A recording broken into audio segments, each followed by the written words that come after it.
Good morning trader. 24,200 और 24,300 इसके बीच में अगर इसको क्रॉस करे ना तो स्मॉल क्वांटिटी से ट्राई करना बाई करने के लिए। यहाँ पे सेल कर ही देना 24,300 पे, क्योंकि ये देखो कितनी बार यहाँ से ऊपर अप डाउन हुआ है, तो ये स्ट्रॉन्ग यहाँ से सप्लाई आ जाएगी।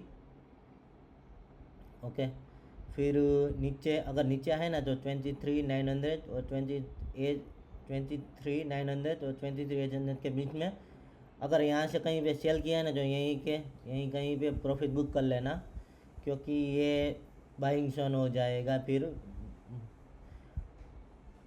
यहाँ से वो पब्लिक यहाँ से वो बाइंग करने के लिए आ जाएगी। तो यहाँ पे अगर आप बाइंग करते हो तो 1-2 लॉन्च से ट्राई करना, सेलिंग करनी है तो यहाँ पे करना। और इसके बीच में एक प्राइस एक्शन चेक कर लेना, उनके प्राइस एक्शन के आज वो प्राइस एक्शन पे बाई सेल कर सकते हैं। ज़्यादा माहिती के लिए अब टेलीग्राम में मैं अपडेट करता रहूँगा आपको। Thank you. अभी प्री ओपनिंग के लिए सिर्फ 10 सेकंड रिमेनिंग है, देखते हैं कहाँ पे ओपन होता है। 23, 24, 199, 100। ओके, 24,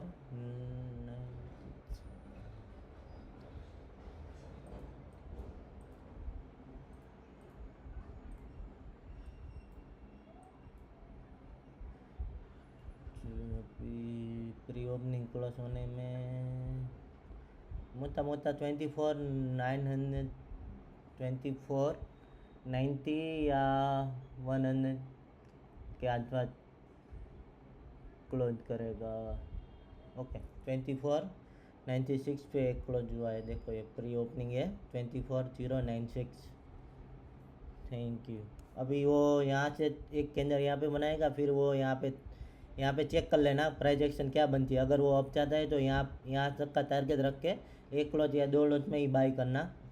अगर वो नीचे आ गए यहाँ पे कहीं पे आए ना, फिर 24,0500, 24,020, ओके, 24,050 एंड 24,020 के नीचे आए ना तो आप एक बार शेयर कर देना। सेल करके टारगेट यहाँ तक रख लेना 24, हाँ 23,900, 920 का। ओके।